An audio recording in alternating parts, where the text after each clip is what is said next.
오전에는 예수님의 십자가의 현장 속에서 그 일어난 일들을 통하여 예수님의 십자가를 통하여 당신의 백성들에게 주어지는 것이 무엇인가를 설명하는 내용을 갖고 우리가 말씀을 배웠습니다. 첫 번째는 지성소와 성소를 가르고 있던 휘장이 위로부터 아래로 찢어짐으로 말미암아 이제는 하나님께 당당히 언제든지 나아갈 수 있는 그 길이 열렸음을 우리에게 보여주고, 두 번째, 땅이 진동하며 바위가 터지는 사건을 통하여 이 세상은 멸망당할 것이라는 그 내용이 그 속에 함유되어 있고, 세 번째는 무덤이 열려서 죽은 성도들이 일어나 성전에 들어가서 그들의 산 것을 보이는 사건을 통하여 바로 예수와 함께 부활한 자들이 더 이상 이제 무덤이 필요 없고 사망이 그들을 주장할 수 없음을 그런 이야기들을 통하여 설명한다는 것을 우리가 보았습니다. 자, 이런 일들이 예수님의 부활하심으로 일어났기에 그 성도들이, 무덤을 열고 일어난 성도들이 예수님 부활 후에 들어가서 그 자신들의 삶을 증가하는 모습이 기록된 것을 우리가 보았습니다. 따라서 성도들은 예수님의 부활을 울 일이 아니라 기뻐할 일이라는 것을 우리가 알 수 있죠. 그런데 이 안식구 첫날 무덤에 온 마리아가 그 무덤에 예수님의 시체가 없음을 보고 우는 모습이 오늘 기록이 되어 있습니다. 지금 마리아가 우는 이유가 뭐냐면 무덤에 시체가 없다는 거예요. 그럼 그 무덤에 죽은 예수의 시체가 있어야 안 울겠습니까? 그것도 슬프다고 울 거 아니에요. 무슨 말이냐? 예수님의 부활을 믿은 자가 아무도 없었다는 것을 지금 우리에게 보여주고 있습니다. 예수님이 이미 공생애 동안 여러 번에 걸쳐 자신이 고난을 당하고 십자가에 죽고 부활하심을 말씀하셨음을 우리가 복음서를 통해서 볼 수 있죠. 즉 당신들의 백성들의 구원을 위하여 성경의 말씀대로 죽으시고 말씀대로 부활하셨음을 우리들에게 일러줬음에도 불구하고 그 제자를 비롯한 그 마리아는 전혀 믿지 아니했음을 오늘 우리에게 보여주고 있다는 것입니다. 오죽하면 그 울고 있는 마리아에게 천사가 나타나서 여자야 네가 어찌하여 우느냐 그런 말을 할 정도겠습니까? 그리고 그에게 설명을 해주죠. 바로 예수님께서 당신이 말씀하신 대로 살아났다는 사실을 설명하는 것을 우리가 볼 수 있습니다. 이 병의 구절 누가복음 24장에 있는 말씀을 한번 찾아보도록 하겠습니다. 누가복음 24장 1절부터 7절까지 말씀 한번 잘 들어보세요. 역시 첫날인데 어떤 일이 일어나는가? 안식 후 첫날 새벽에 이 여자들이 그 준비한 향품을 가지고 무덤에 가서 돌이 무덤에서 굴려 옮겨진 것을 보고 들어가니 주 예수의 시체가 보이지 아니하더라. 이로 인하여 근심할 때에 문득 찬란한 옷을 입은 두 사람이 곁에 섰는지라. 여자들이 두려워 얼굴을 땅에 대니 두 사람이 이르되 어찌하여 살아있는 자를 죽은 자 가운데서 찾느냐? 여기 계시지 않고 살아나셨느니라. 갈릴리에 계실 때 너희에게 어떻게 말씀하셨는지를 기억하라. 이르시기를 인자가 주인의 손에 넘겨져 십자가에 못 박히고 제3일에 다시 살아나야 하리라 하셨느니라 한데, 여기서는 그 여자들에게 천사들이 너희가 예수님께서 살아계실 때 어떻게 말씀하신 것을 기억지 못하느냐? 그 예수님께서 하신 말씀대로 여기서 살아났거늘 어찌 그 살아있는 자를 죽은 자 가운데서 찾느냐? 이렇게 질문하는 모습이 누가복음 24장에는 기록이 되어 있다는 것입니다. 주님의 공생애 동안에 여러 번에 걸쳐 이런 내용들을 말씀하신 것을 볼 수 있습니다. 마태복음 16장 21절을 보면 이때로부터 예수 그리스도께서 자기가 예루살렘에 올라가 장로들과 대장들과 서기관들에게 많은 고난을 받고 죽임을 당하고 제3일에 살아나야 할 것을 제자들에게 비로소 나타내시니 베드로가 예수를 붙들고 항변하 이르되 주여 그리 마옵소서 이 일이 결코 주께 미치지 아니하리이다 이렇게 얘기를 합니다. 베드로의 신앙 고백 이후에 나온 이야기입니다. 또 있죠. 마태복음 17장 22절을 보면 갈릴리 모일 때 예수께서 제자들에게 이르되 인자가 장차 사람들의 손에 넘겨져 죽임을 당하고 제3일에 살아나리라 하시니 제자들이 매우 근심하더라. 변화산 사건 이후에 또 이 말씀을 하십니다. 마태복음 20장 17절을 보면 예수께서 예루살렘으로 올라가라 하실 때 12 제자를 따로 내시고 길에서 이르시되 보라 우리가 예루살렘으로 올라가니 인자가 대제사장들과 서기관들에게 넘겨짐에 그들이 죽이고 결의하고 이방인들에게 넘겨주어 그를 조롱하며 채찍질하며 십자가에 못 박게 할 것이나 제3일에 살아나리라. 포도원 핀 품꾼 비유의 후에 또 이런 말씀을 하시는 것을 볼 수 있습니다. 그런데 이런 주님의 십자가의 죽으심과 부활 이후에 제자들의 반응은 그런 일은 절대 일어나서는 안 된다 그러고 또한 그런 말씀을 하는 중에 누가 크냐 서로 다투는 모습이 연거푸 드러나고 아니면 근심하거나 전혀 예수님의 십자가의 죽으심과 부활에 대한 것들을 전혀 인지하고 깨닫지 못하는 제자들의 모습이 거기서 기록되어 있죠. 아무도 믿지 않았음을 우리에게 보여주고 있다는 것입니다. 오늘 보면은 이 여자들이 친히 와서 눈으로 보고 천사들의 이야기를 듣고 주님을 만나보고 간 다음에 쫓아가서 제자들에게 그 말을 했음에도 불구하고 그 말이 농담처럼 여겼다는 것입니다. 허탄한 듯 보였다는 거죠. 누가복음 24장 8절을 보면 그들이 예수의 말씀을 기억하고 무덤에 돌아가 이 모든 것을 11사도와 다른 모든 이에게 알리니 이 여자들은 막달라 마리아, 요한나와 야고보의 모친 마리아라. 또 그들과 함께한 다른 여자들도 이것을 사도들에게 알리나 사도들은 그들의 말이 허탄한 듯 들려 믿지 아니했다고 얘기합니다. 농담으로 여겼다는 거예요. 여기서 허탄하다고 번역된 헬라어 단어가 렐로스라는 단어인데 헛소리, 잡담, 쓸데없는 소리 이런 의미를 가지고 있다는 것이죠. 그러니까 그 제자들 어느 누구도 그 말을 듣지 아니했다는 것입니다. 예수님의 부활을 믿는 것은 어느 목격자나 어떤 사람의 말에 의해서 믿어지는 것이 아님을 이미 여러분들에게 말씀을 드렸죠. 여러분들 어떤 사람이 이런 사람이 여러분 믿었을 것 같습니까? 아니에요. 부활을 믿는 것은 부활하신 주님을 눈으로 목도해서 믿어지는 것이 아니라 그분이 내 안에 말씀으로 영으로 들어오셔서 그 말씀이 깨달아지고 말씀 가운데 살아계신 주님과 함께하는 자신이 인식될 때 그 부활을 믿게 되는 것입니다. 그렇지 않으면 끊임없이 산자를 죽은 자 가운데 찾으며 우는 마리아와 같은 인생을 살아갑니다. 그분은 살아계셔서 함께 하신다고 말은 고백하지만 항상 삶 속에 죽은 시체를 보고 우는 것과 같이 슬픔과 근심 속에 신앙생활이 영이 된다는 것을 여러분들이 아셔야 돼요. 왜 이 세상에 대해 담대함이 생기지 않나? 부활을 믿지 않아서 그래요. 부활을 믿지 않아. 그리고 그 부활하신 주님이 나와 함께 하는데 생각이 미치지 못한다는 것입니다. 이런 예는 이미 구약에서도 드러나죠. 소돔과 고모라의 사건이 창세기 19장에 기록되어 있죠. 역시 거기도 이렇게 기록이 되어 있습니다. 창세기 19장 14절 롯이 나가서 그들의 딸들과 결혼할 사이들에게 말하여 이르기를 여호와께서 이 성을 멸하실 터이니 너희는 일어나 이곳을 떠나라 하되 그 사이들이 농담으로 여겼더라. 이렇게 하나님의 말씀을 농담으로 여기는 것은 예나 지금이나 동일합니다. 말씀을 믿지 않습니다. 괜히 하는 소리로 듣고 있다는 것이죠. 그래서 주님이 답답해서 바로 롯의 때를 기억하라, 노아의 때를 기억하라고 이렇게 경고의 말씀을 하시는 것이 누가복음에 기록이 되어 있다는 것입니다. 그들은 왜 믿지 않았는가? 또 현재 왜 예수를 믿고 살아간다는 자들이 믿지 않는가? 부활을 믿지 않는가? 그 이유에 대해서 한번 살펴보도록 하죠.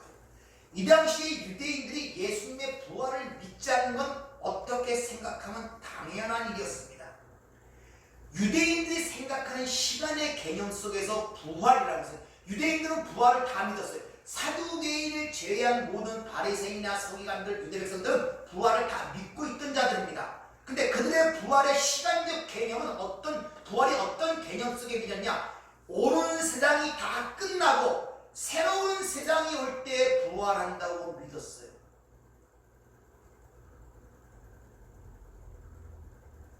그렇기 때문에 그들은 부활을 믿지 못했다는 것이죠. 요한복음 11장에 보면 나사로의 부활 사건이 나오죠. 거기서 주님이 했다니까 그 나사로의 누이들이 우리가 부활을 믿는다고 고백을 하죠. 근데 거기서 어떻게 기록이 되느냐? 요한복음 11장 23절 예수께서 이르시되 내 오라비가 다시 살아나리라 그랬더니 마르다가 이르되 마지막 날 부활 때 다시 살아날 줄을 내가 믿나이다 이렇게 얘기해요.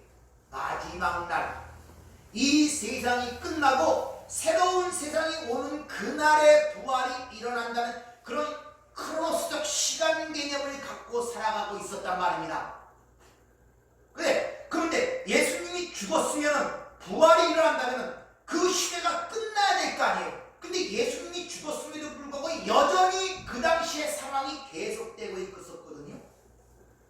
그러니까 부활했다는 걸 믿지를 않는 것입니다. 왜? 그들의 개념 속에는 이 세상, 지금 우리가 사는 세상이 끝나야만이 부활이 일어난다는 생각을 갖고 있었기 때문에. 그런데 여전히 그 세상은 유지가 되고 있네. 근데 부활이 일어났다니 말이 되지 않는 소리라는 것이죠. 그래서 믿지를 않고 있다는 것입니다. 즉 세상이 종말이 와야 되는데 종말이 안 왔어요. 근데 어떻게 부활이 일어날 수 있느냐 이렇게 생각을 했기 때문에 제자들이 믿지 못했다는 것입니다. 여러분들은 어떻습니까? 여러분도 똑같이 그런 개념들을 갖고 있죠. 이 세상이 끝나야 부활이 된다라는 식으로. 그러니까 피상적으로 부활했다 그러고 그분이 나와 함께 하신다고 생각하지만 실제 여러분의 시간 개념 속에는 아직도 이 세상이 끝나고 새로운 세상이 도래할 때 그때 부활이 일어난다는 생각들을 전부 그렇게 갖고 계시단 말입니다. 그때 부활이 일어난다고. 아닙니까? 그러니까 부활을 믿는다면서 여전히 그 세상은 유지가 되고 있는 거예요. 슬픔과 근심. 그래서 여전히 마리아처럼 산자를 죽은 세상에서 찾고 있는 거예요. 다시 말하면 죽은 세상에서 만족과 행복을 누리려고 애를 쓰고 노력을 했단 말입니다. 거기서 그걸 찾고 있단 말입니다.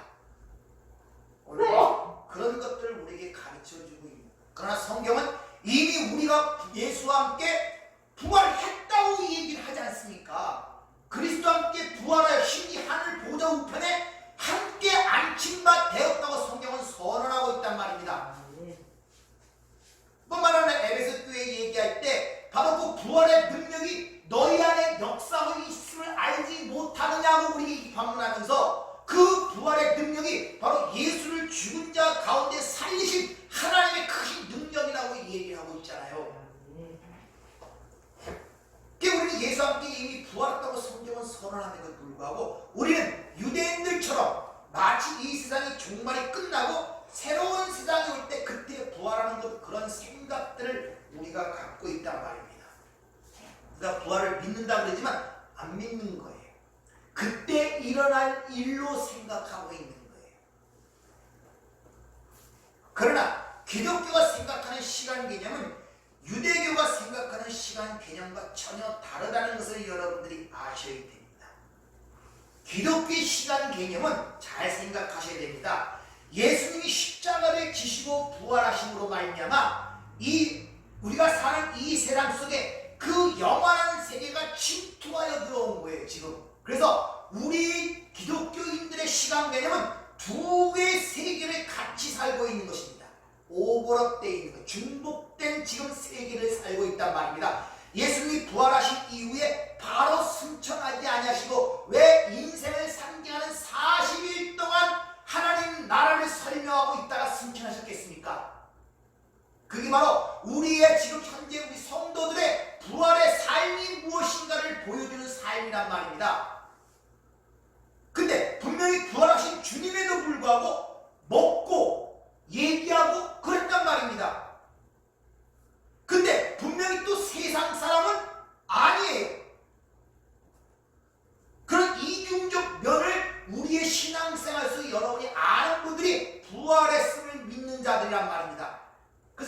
바로 승천하지 아니하시고 40일 광야 40일 또 40일 금식 40은 우리의 인생을 얘기하는 거예요. 그 40일 동안 땅에 머무시면서 부활하실 분들도 승천하지 아니하시고 다니시면서 제자들에게 하나님 나라를 가르쳤다고 사도행전 1장 3절은 우리에게 이야기하고 있잖아요. 이와 같이 우리는 지금 이 보이는 세상에 살고 있지만 우리 안에 하나님의 영원한 나라가 지금 들어와 있단 말입니다. 이걸 여러분이 아셔야 신앙에 혼란이 생기진 않아요. 그걸 알지 못하면 내가 어느 쪽 찾고 어느 쪽으로 생각하고 살아갈지를 잃어버리는 거예요. 여전히 이 마리아처럼 계속 우는 생활을 하는 거예요. 눈에 안 보인다고. 죽은 시체, 죽은 예수가 우리에게 무엇을 해줄 수 있겠냔 말입니다. 죽은 예수가 아무것도 해줄 수가 없어요. 죽은 예수는요. 그 여전히 슬퍼하고 근심하고 옛삶이 그대로 연속이 되고 있는 거예요. 그 안에 영원한 하나님 나라가 뚫고 들어와 있어요. 그래서 천국은 침노한 자의 것이라고 얘기를 하고 있지 않습니까? 그래서 그 상황을 보여주기 위하여 예수의 그 십자가의 죽으심을 통하여 무덤에 있던 성도들이 일어나는 상황이 거기서 그려지는 거예요. 그리고 그들이 예수 부활 후에 성전에 들어가서 자신의 살아있음을 보여준 것입니다. 그래서 그런 상황을 만들어 놓으신 거예요. 여러분이 부활을 믿고 있다면 무덤에서 부활한 이런 성도의 모습으로 지금 살아가는 거예요. 우리는 오직 다니면서 예수의 복음을 증거하고 하나님 나라를 접하고 하나님의 나라의 말씀을 전하는 자로 삶을 살아가는 자들이 부활을 믿는 자들이고 그들은 이미 사망을 이기고 부활한 자들이기 때문에 세상이 무수하는 그 사망을 향하여 사망아 네의 이김이 어디 있느냐 이렇게 그걸 비웃고 무슨 쉽게 생각하지 않죠. 그걸 그러니까 뭐 세상처럼 두려움으로 보는 것이 아니라 그것을 하나의 이익 승리로 보고 그렇게 외칠 수가 있단 말입니다.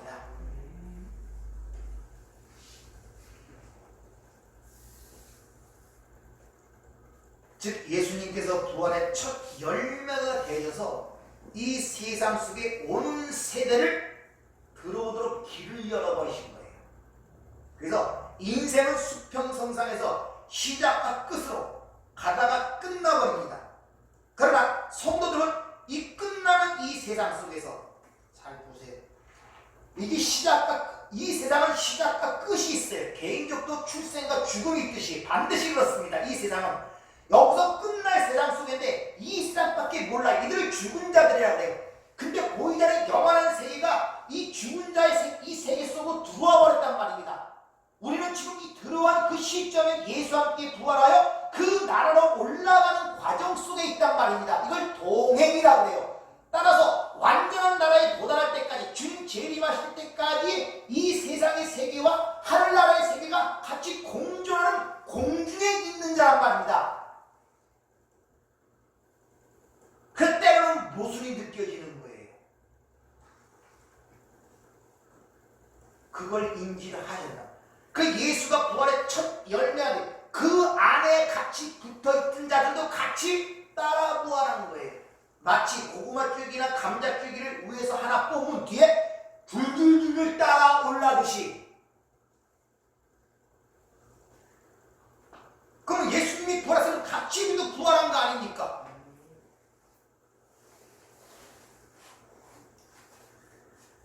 그래서 고린도서 15장 20절을 보면 부활장에 이렇게 그걸 설명합니다. 15장 20절부터 24절까지 배워보죠. 그러나 이제 그리스도께서 죽은 자 가운데서 다시 살아나사 잠자는 자들의 첫 열매가 되셨도다. 사망이 한 사람으로 말미암았으니 죽은 자의 부활도 한 사람으로 말미암는도다. 아담 안에서 모든 사람이 죽은 것 같이 그리스도 안에서 모든 사람이 삶을 얻으리라. 그러나 각각 자기 차례대로 되리니 먼저는 첫 열매인 그리스도요 다음에는 그가 강림하실 때 그리스도에게 속한 자요 그 후에는 마지막이니 그가 모든 통치와 모든 권세와 능력을 멸하시고 나라를 아버지 하나님께 바칠 때라. 자, 우리가 이 땅에 태어나서 짓는 죄 때문에 우리가 우리가 지옥 가는 것이 아닙니다. 죄라는 것은 아담 한 사람으로 말미암아 들어온 거예요. 근데 아담 안에서 모든 사람이 죽었단 말입니다. 그러니까 이 세상의 모든 죽음이라는 것은 각자의 개별적인 이 땅에서 저지른 범죄나 어떤 죄의 행각에 의하여 주어지는 책임이 아니라 바로 우리의 대표적 조상인 아담 안에서 태어난 혈과 육으로 태어난 것들은 다 그 안에서 죽어요. 아담 한 사람으로 말미암아. 이게 이해가 되십니까? 확실히 되십니까? 그럼 마찬가지로 살아나는 것도 우리가 이 땅에 선행이나 어떤 것으로 살아나는 것이 아니라 한 사람 예수 그리스도로 말미암아 그 생명이 우리에게 주어진단 말입니다. 근데 그 예수가 이미 부활 성취하셨잖아요. 그리고 그걸로 끝난 것이 아니라 또 다른 보혜사 영으로 우리 안에 들어오신 거 아닙니까?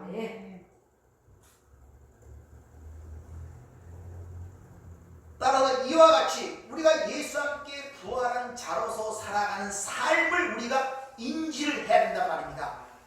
이 땅에 그전에 어떻게 살다가 유대인의 교회처럼 마지막 날 그때 예수님 오시면 그때 우리가 부활해서 새로운 삶을 살아간다는 생각들을 하시면 안 돼요. 우리는 이미 부활했는데 하나 예수님의 재림을 기다리는 이유가 뭐냐? 부활하기 위해 그런 것이 아니라 몸의 구속을 위하여. 우리는 아직도 육의 몸을 입고 있거든요. 흙으로 돌아갈 수밖에 없는 한계성을 가진 몸을 갖고 있단 말입니다. 근데 이것은 몸은 아직 구속을 받지 못했어요.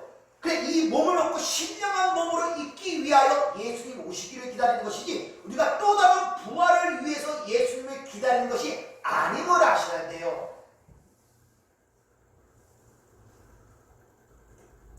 이런 첫 열매에 대한 이야기가 레위기 23장에 잘 기록되어 있습니다. 첫 이삭을 드리는 절기 속에 요 이야기가 그대로 녹아 있습니다. 거기 보면 첫 이삭을 드리는 날이 6월절 3일 후예요. 그러니까 지금 예수님이 죽으시죠. 6월절 날 죽으셨죠. 3일 후에 부활하시죠. 그 얘기가 여기 담겨 있단 말입니다. 그때 첫 이삭을 드립니다. 그때 첫 이삭을 드릴 때 그 첫 이삭을 하나님께 드려서 하나님께 연락되기 전에는 그와 함께 얻은 모든 곡식들은 생거로나 볶아서 절대 먹으면 안 돼요. 먼저 하나님의 그 첫 이삭이 연락이 되어진 이후에야 그 곡식들을 먹을 수 있는 게 이 초실절, 첫 이삭을 드리는 절기거든요. 그래서 오늘 보면은 주님이 자신을 만지지 말라 그러죠. 올라가지 못했다고.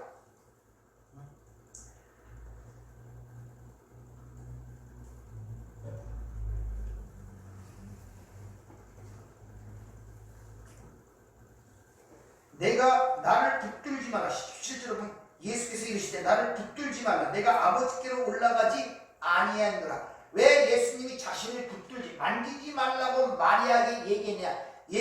예수님께서 첫 이삭으로 부활하셔서 하나님께 온전히 연락이 되어야 승천하셔야 되는데 승천하시기 전이었기 때문에 다시 말하면 첫 이삭이 하나님께 드려지기 전이었기 때문에 그 첫 이삭이 하나님께 드려지기 전에는 절대 어떤 곡식도 먹으면 안 됐단 말이에요. 마찬가지로 그래서 예수님이 자신을 만지지 말라고 하시는 거예요.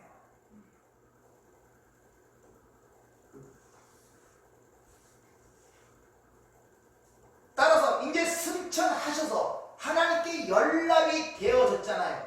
근데 만지는 정도가 아니라 이제는 그분이 또 다른 보혜사, 영으로, 말씀으로 우리 안에 들어와 연합, 한 몸이 된 상태란 말입니다. 지금 한 몸.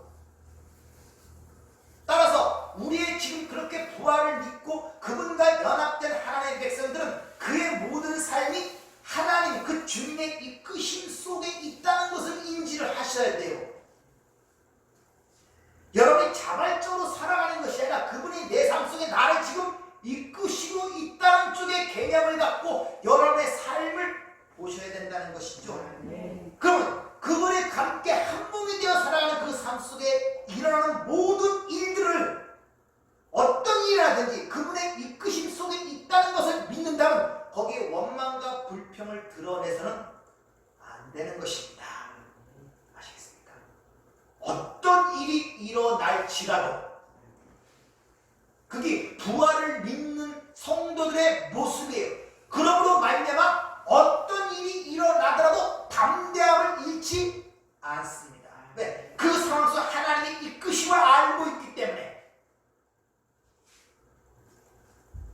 눈에 보이는 현상이 어떠하든지 내 삶 속에 하나님의 개입하심과 간섭하심 속에 내 삶이 지금 유지되고 운행되고 있다는 사실을 알기 때문에 담대함이 있단 말입니다. 담대함. 따라서 우리는 그전과 같이 부활을 모르고 살았을 때와 같이 눈에 보이고 만지는 것들로 인하여 그게 내 마음에 맞지 않는다, 내 생각에 맞지 않는 데서 거기에 원망과 불평을 쏟아낼 뿐만 아니라 그거에 의하여 내 마음이 요동치면 안 된다는 것입니다.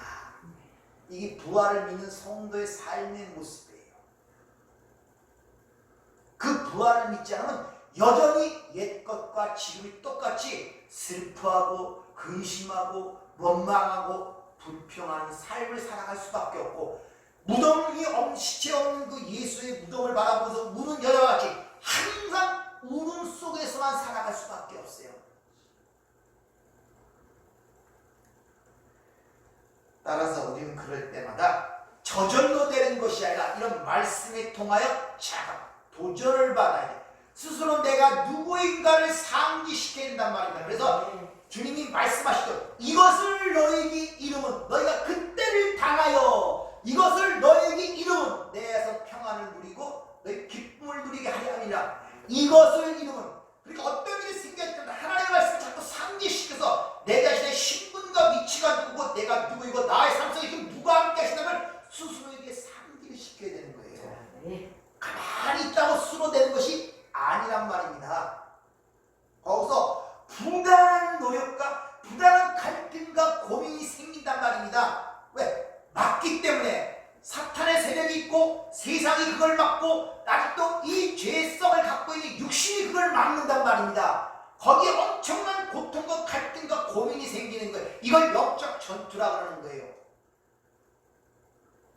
그런 고민과 갈등을 느껴보지 않은 자들은 그걸 느끼지 못해요. 자기 마음에 따라서, 기분에 따라서, 환경에 따라서 자기를 방임해버린단 말이에요. 이걸 허랑방탕이라고 하는 것입니다. 돈 갖고서 술 취하고 난 나쁘지 않은 게 허랑방탕이 아니라 그렇게 싸움의 고통 속에서 내가 하나님의 쪽을 붙들 때 거기서 희열을 느끼고 희락을 느끼고 기쁨을 느끼고 그런 체험과 경험들이 내 신앙생활 속에 하나하나 채워질 때 그게 발판이 되는 것입니다. 그런 고민들이 여러분 삶 속에 있어야 된다. 저절로 되는 건 절대 아닙니다. 구원은 거저 값없이 주어지지만 어떤 하나님의 자녀로 만들어지는 과정은 부단한 노력과 투쟁이 있는데 하나님의 도우심이 있어야 할 뿐만 아니라 우리의 애씀과 노력이 있어야 된다는 거예요.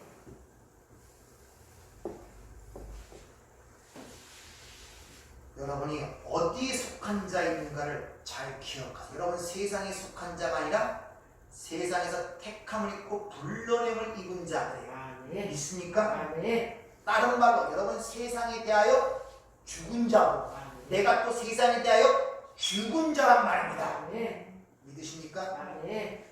따라서 지난주에 말씀드린 것처럼 예수님의 부활을 믿지 않고 행한 아리마대 사람 요셉의 행위나 식량 100근을 갖고 니고데모 행위나 향유를 바르기 위하여 그 엄중한 세상 속에서 밤중에 그 무덤을 찾아 나온 그 애져버린 마리아의 행위나 다 무가치하단 말입니다. 그게 무슨 소용이 있겠냐 말이에요. 그것이 그런 것들이 신앙생활에서 그게 남들이 볼 때는 그게 예수에 대한 애정이고 예수에 대한 사랑이지만 아무런 소용이 없는 것들이에요. 그런 것들은요. 부활을 믿지 않는 거예요. 그러니까 자꾸 보이는 것에 의하여 어떤 것을 잡으려고 그러잖아요. 그래서 거룩한 성전 같은 거, 멋있는 것들. 그러니까 저 예루살렘 여행에 가서 옛날 예수님이 십자가에 걸은 비아돌로사로 올라가 보고 무덤이라는 데 가보고 그러면서 눈물 철철 흘리는 거예요. 자신이 성전이라고 그러는데 어디서 성전을 찾고 어디서 예수의 흔적을 찾습니까? 거기 가서 눈물 흘리니까 아무 소용도 없다니까요. 은혜 받았다는 게 아무 소용도 없어요. 자기가 성전이라 알지 못하고 부활하신 주님과 함께 지금 연합된 삶을 사는 걸 인식하지 못하는 자들의 행위가 무슨 소용이 있겠냐 말이에요. 아무리 울고 보들 한들 그러니까 그런 것들에 속지 마세요. 뭘 봐서 울고불고 하고 아무 소용없습니다는 것들. 죽은 예수, 무덤에 있는 예수는 항상 슬픔과 근심뿐입니다. 그래서 가톨릭 같은데 마리아를 예수님의 어머니라고 칭송하고 그 앞에 기도하는 모습이, 여러분 마리아의 의미가 뭔지를 알았다면 얼마나 그게 우스꽝스러운 소리들이에요 이게. 그리고 예수님이 십자가에 못 박힌 걸 그대로 걸어놓고 맨날 그 앞에서 미사드리고 치사드리고 맨날 포도주만 하면서 예수님 비가 있다고 하는 것들이 무슨 소리. 그러니까 그런 것을 하는 사람일수록 전부 다 아주 휘황찬란해요. 아주 엄숙하게 만들어놓고 예식과 율법들이 얼마나 엄숙하고 장중합니까? 그것들로 자기들은 내세우기 때문에 아무런 소용없는 것들입니다. 헛개변이란 말입니다. 주님이 살아계셔서 나를 성전 삼고, 아니 성삼위 하나님께서 내 안에 계시는데 어디가 거룩한 것이고 어디가 그보다 위대한 것이 있겠습니까? 그런 자신을 인식하지 못하니까 항상 휘둘려가는 그런 인생을 살아가는 것입니다. 여러분들, 따라서 여러분이 2000년 죽은 예수를 자꾸 바라보고 슬퍼하고 추억하지 마세요. 맨날 예수님 돌아가신 부모님 추억하면서 왜 그때 내가 불효자는 노릇을 했지, 이 모습과 똑같은 거예요. 아이고 깨달았으면 현재 삶이나 진중하고 성실하게 살아가야지. 맨날 돌아가신 부모님 생각하고 그때 효도를 못했지 눈물 질질 흘리고 맨날 그렇게 사는 삶을 그 부모님이 좋아하시겠습니까? 우리 신앙의 모습도 그렇지 않은 걸 봐야 돼요. 2000년 죽은 예수만 맨날 기억하면서 내 집 때문에 죽었지, 내가 왜 이렇게 살지, 맨날 근심하면 맨날 어려워하면 내가 왜 모양이지 이런. 그 모습이 지금 살아계신 주님 올 때 얼마나 그게 애처롭고 불쌍하게 보이겠냐 말입니다. 이 여자여 어찌하여 산자를 죽은 자 가운데 찾느냐, 이 천사가 그렇게 얘기를 하잖아요. 신앙생활들을 우리가 한번 살펴봐야 합니다. 예수님은 지금 살아계세요. 살아계실 뿐만 아니라 여러분 안에 계시다는 걸 믿으시기 바랍니다. 따라서 눈에 보이는 그 육체적인 예수를 보려고 노력하지 말고 말씀 안에서, 성령 안에서 진짜 살아계신 하나님을 만나기를 축원합니다. 진짜 부활하신 그 주님을 만나기를 축원합니다. 그럴 때 무섭지 않아요. 그래서 부활 후에 승천하시고 보혜사 성령이 와요. 예수와 함께 연합된 제자들의 삶이 사도행전에 쫙 펼쳐지잖아요. 무서운 거 없습니다. 두려운 거 없습니다. 감옥이고 뭐고 아무 소용없다니까요. 왜? 예수가 함께 있거든요. 여러분이 그런 신앙생활 하시길 부탁을 드립니다. 마지막으로 요한복음 17장 2절 3절 말씀 읽고 마치도록 하죠. 아버지께서 아들에게 주신 모든 사람에게 영생을 주게 하시려고 만민을 다스리는 권세를 아들에게 주셨음이로소이다. 영생은 곧 유일하신 참 하나님과 그의 보내신 자 예수 그리스도를 아는 것입니다. 기도하겠습니다. 은혜롭고 자비로우신 아버지 하나님, 오늘 참 마음이 와닿습니다. 어찌 살아있는 자를 죽은 자 가운데서 찾느냐. 아버지, 살아 역사하시며 지금 나와 함께 하신다고 고백을 하지만 마치 이 부활이 먼 미래의 일처럼 느껴질 때가 너무나 많습니다. 그러므로 말미암아 보이는 현실 속에서 그것 때문에 힘들어하고 슬퍼하고 근심하고 염려하는 연약한 모습들을 아시고 오늘 말씀 속에서 깨우쳐 주시는 진심으로 감사를 드립니다. 주님은 살아계시고 나와 함께 하십니다. 나의 모든 삶을 주께서 이끄심을 믿습니다. 그 가운데 담대함을 갖게 하시고 그 가운데 하나님의 은혜와 그 사랑을 발견하여 항상 감사하며 찬양하는 삶이 될 수 있도록 저희들을 축복하여 주시옵소서. 예수님 이름으로 기도합니다.